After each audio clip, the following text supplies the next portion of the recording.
안녕하세요. 연세대 혜림쌤입니다. 이번 영상에서는 고려대 3년 특례에 대해서 자세하게 설명을 드릴게요. 첫 번째로 가장 주요 사항은 재시물 면접을 진행한다는 것입니다. 이 재시물 면접은 30% 비중이 들어가고요. 그리고 대면 면접으로 진행이 되기 때문에 1차 합격자는 8월 19일 금요일 전까지는 한국에 들어와 계셔야 돼요. 그리고 면접 30% 비중 정도면은 IB 점수 2점 정도의 차이, SAT 점수 100점 이상의 차이 정도를 극복할 수 있는 정도예요. 어차피 연고대를 목표로 하는 학생들의 IB 점수가 거의 40점이 최저 정도, 41에서 43 정도에 가장 많이 밀집해 있고 과목의 선택의 차이가 어느 정도 보정이 되면은 면접의 비중은 41과 42점을 가지고 있는 학생들에게 가장 크다고 말씀드릴 수 있겠습니다. 면접에서는 교수님 두 분이 한 명의 학생을 평가하는 식으로 재심 면접을 진행하는데요. 코로나 이전 면접을 진행했던 때에 이 고대 3년 특례 재심은 난이도가 꽤 높았어요. 제가 고대 특례에 전형 면접 문제를 첨부할게요. 2019학년도 문제입니다. 또 면접에서는 특례 전형이지만 한국 교과 과정인 생활과 윤리를 기반으로 한 철학적인 문제가 많이 나오고 시사 문제도 또 많이 나옵니다. 그래서 이런 부분들을 혼자 정리를 해보는 것이 도움이 됩니다.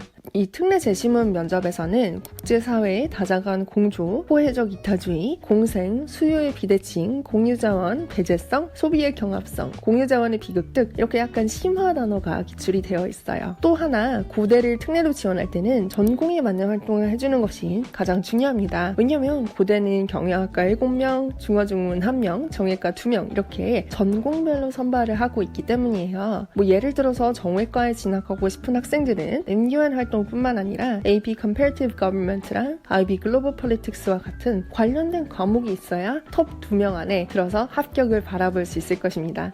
서서문 관련된 활동만 학생이 경제학과에 지원하면 합격 확률이 아무리 점수가 높아도 좀 낮아진다는 뜻입니다. 물론 고대의 경우에는 최상위 학교이기 때문에 전공적 합성뿐만 아니라 표준화 학력 자료 점수도 대부분 높아야 해요. 고대는 자소서가 폐지되었어요. 하지만 자소서가 폐지되었지만 고대는 학생들을 학과별로 모집을 하잖아요. 이 뜻은 경영학과를 지원하는 학생이라면 아까 말했듯이 비즈니스 컴피티션과 같은 관련 활동이 있어야지 전공적 합성을 맞춰줄 수 있다는 것을 뜻하는데요. 예전에는 자소서에 내가 관련된 활동은 좀밖에 없지만 이 일을 경영학에 맞춰 썼다든지 하는 내용으로 전공적 합성을 맞춰줄 수 있었는데 이제는 그게 불가능하다는 것을 뜻합니다. 그래서 고대에 지원하실 때는 전공적 합성에 대해서 잘 생각을 해보신 다음에 지원을 하는 것을 추천을 드립니다. 또 연대와 같이 큰 변화가 있었는데요. 활동 증빙 서류에 교내 활동만 기재가 가능합니다. 이 부분은 정말 큰 변화예요. 이게 너무 안타까운데 이유는 해고는 또 상장을 주는지 여부가 학교마다 너무 달라서예요. 고대 3년 특례 합격 스펙은 특례에서 가장 최상위권 학생들이 합격을 하고 있습니다. 보통 IB 점수 42점 이상, SAT 점수 1500점 이상 학생들이 합격하고 있는데요. 최근에는 IB에서 파이널을 보는 학생도 있고 아닌 학생도 있어서 점수 인플레이션도 좀 심해지고 해서 학생들의 객관적 점수가 조금 더 높아진 것 같습니다. 또 한 가지는 연고대와 같은 상위권 대학에 지원을 할 경우에는 IB 과목 중에 코리안 하이 레벨을 선택하지 말라고 말해주고 싶어요. 만약에 국어국문학과로 지원할 것이 아니라면 더더욱 그렇습니다. 연고대 모두 학문적으로 도전적이고 또 심화 공부에 익숙한 학생들을 선발하는 대학이잖아요. 12년 특례가 아닌 3년 특례에서 코리안을 선택하는 것은 그 반대의 성향을 보여주는 셈이 되기 때문에 추천하지 않고 있어요. 고대는 활동 증빙 서류에 포맷은 기재되지 않았지만 10개 항목을 20페이지 이내에 증빙 서류로 제출할 수 있고요. 온라인으로 제출하면 됩니다. 공인어학 성적, 표준화 학력 자료, 교내 수상, 교내 동아리 활동을 제출할 수 있습니다. 여기서 주의할 점은 가끔 증빙 서류로 스튜던트 저널이나 퍼스널 리플렉션 같은 본인이 이 활동을 통해서 깨달은 점을 적는 문서를 제출하려는 학생도 있는데 개인의 감상평이나 소감 등을 기재할 경우에는 평가 대상에서 제외한다고 적혀 있어요. 그래서 증빙 서류에는 카운슬러 선생님이 써주신 것 같이 보이는 내용이 들어가야 됩니다.